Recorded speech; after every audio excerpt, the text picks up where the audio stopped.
First thing I want to talk about, I think the audience would like to know, for you and Tristan, 92 days in the dungeon, you know, you're in jail, your experience in there, we keep hearing about it, we read about it, but what was it like for you guys being in there? So I'll start by saying, and I have to make this clear, that the staff in the jail were exceptionally nice to me. They were very apologetic. The vibe was apologetic. Nobody was really treating me like a criminal. There were a few guys who were icy cold, I guess you could call them. They like to think of themselves as professional, but they were just inhuman. But over time, they warmed up, and I was exceptionally nice also to all the staff. Jail was terrible. I'm going to start by saying jail was terrible, and I was miserable inside of the jail cell. It's a good thing depression isn't real, because I would have been depressed. But I think in life that you get what you give, and I wanted to feel happier, so I tried my very best to make people happy. So when the old lady would bring me my food, I would sit and say, oh, this is the best food I've ever had. I've never had food this good. Did you cook this? I thought yesterday was the best, but you managed to surpass it again. How'd you do it? What's the magic ingredient? And I ended up making friends with them. Like I had grandmas in there, the old ladies cooking the food. And by trying to make people happy and smile all the time, I started to feel a lot happier. But it's kind of scary. And I think the scariest thing about jail was the uncertainty of it. If they would have said to me, you're in jail for 92 days, or even 5 years, you got 5 years, cool, I'll do my time. But when you're nabbed and thrown in a cell without charge, you're like, well, how long, is this my life? Is this it now? Is this the end of the story? I'm just in this cell. And I was picked up on 29th of December. I went through this quick court case. Like I said, I'm inside of the jurisdiction of Romania, so I have to be very careful with what I say because the case is ongoing and we're in Romania and I can't leave Romania. But obviously Romanian court is in Romanian by law. So you're marched into this room, everyone speaks a language you don't understand for 15 minutes, and then you're marched off to jail. You're like, what even happened? What even happened to me? And they said, oh, here's the paper that explains it. I was like, that's in Romanian. And they said, oh, don't worry, you'll get a translation to English by law. I was like, okay, that's fine. But because I was picked up on the 29th of December and there was New Year's Eve and holidays, it was 2 weeks before I even knew why I was in jail. 2 solid weeks I'm in jail. No one told me in English why I'm in jail. I had no idea what the charge. Can they do that? By law, you get it on the piece of paper in English, but it's translation, it's holiday, we need to find a translator, right. There's a delay. And you speak zero Romanian? Zero. So they said, oh yeah, human trafficking. What do you mean human trafficking? Who? When? What? What is this? Took 2 weeks before I finally got a piece of paper, and then I realized what garbage it truly was. I mean, I knew it was garbage, but I was like, this is complete garbage. Yeah. So, yeah, I have endless stories from jail. It was certainly... I don't think jail teaches you much new. What it does is confirm everything you already know. It confirms everything you know about the reality of the outside world, that you need to be physically strong so that you're not attacked by others, and mentally strong so you're not attacked by yourself. You learn who's on your side and who isn't. You learn who's a coward and who's not. You learn who's an opportunist and who isn't. Your circle, you certainly learn a lot about the people around you when you go to a jail cell, that's for sure. But I remember it was New Year's Eve. When I was first picked up on the 29th of December, I was very sure I'd be out 24 hours. So there's no way they're going to keep me. For what? Like, this doesn't make sense. So finally New Year's Eve rolls around, and I'm sitting in the jail cell by myself. And in Romanian jail, you don't leave the room. It's not like an American jail where there's a yard or anything. You're stuck in the room. It's 3x4, and that's your existence. You just stay there. Are you by yourself? 24 hours a day. At the beginning, I was by myself.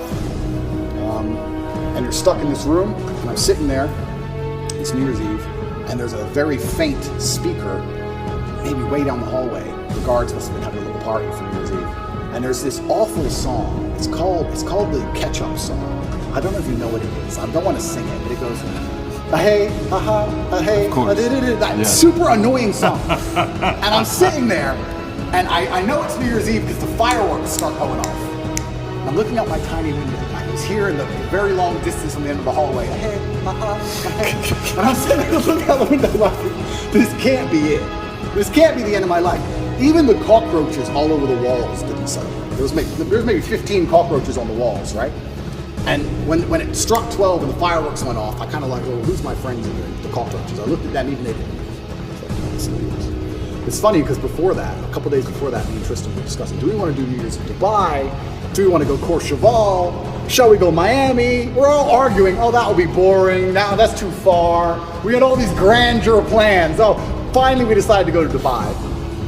we were in Czech Republic at the time, and we decided to go to Dubai. And I said, let's stop in Romania so I can repack a suitcase. That's it. That's the only reason. That's the only reason. So jet left Prague, landed in Romania. My jet was still on the runway. Came here overnight to pack a suitcase, spent the night, spoke to Greta with the pizza box, and it's 5 a.m. to go before I flew back to Dubai. So that was my day. Infamous Greta pizza box situation. Greta pizza box. How much you think there's anything linked to Greta? Is there anything, because the timing of it? Yeah, I don't think she specifically said that. Of course. But there are certainly people within the Matrix machine that you can't attack without catching flack for. There's certainly protected people. It's absolutely and utterly a club, and you're either in the club or you're outside the club. She's certainly in the club, right? So if you say certain things about certain people, or you get a beef with X amount of people, or you discredit a certain person, they're going to try very hard to teach you a lesson for doing it. And you can see very clearly who's in the club and who isn't by the Philip Schofield situation. This is a man who has groomed boys and had sex with them, but he's in the club.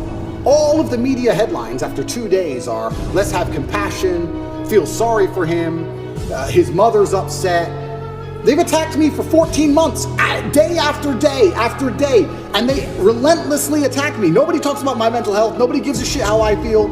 I didn't do any of the things he did. He's actually done things. I haven't done anything. But when you're in the club, you're protected by the media. When you're not in the club, you're attacked by the media. And that's how it simply works. You're either on our side or you're not. But to join their side, you have to sell your soul. Your sanity has a price. Your sanity is for sale. You have to sell it. You have to come along with your sanity, take out your mind and say, here you go. Take my sanity. I'll take 35 million. Yes, that is a woman. Yes, protect me. It's insane. And the reason these people join these clubs is because they know they're doing bad things and they feel they need protection. The reason I stand up and argue against all this shit is because I know I don't have skeletons in my closet. You think I'd be on the internet talking like I talk and fighting the Matrix if I had skeletons in my closet, if I was actually a bad person? I've been investigated as deeply as a person can be investigated by multiple federal agencies for 14 months. I was locked in a jail cell and 2,000 people I know was called. My barber, my old housekeeper from when I lived in England 9 years ago, my gardener I used to have in another country I lived in. Everybody was called. And people were offered bribes effectively. The media are calling girls saying, if you have a bad story to tell about Andrew, we can pay you $30,000 if you have a bad story. That's a bribe. That's a bribe. And they still couldn't find anyone. Still, I've been investigated to a deeper level than 99.9% of people you cross on the street. And they're saying I'm guilty and I'm a bad person? You go get 20 men off the street and put them through what I've been through. You'll find more crimes than you've ever found with me. Absolute clown world. It's insane. And if I was part of the club, none of this would be happening. The media would be on my side. They wouldn't be hitting me this hard. They wouldn't be lying about me. All I had to do was sell my soul and sell my sanity, and I refused. And they're trying to punish me for it. That's what's happening. It's funny you say this.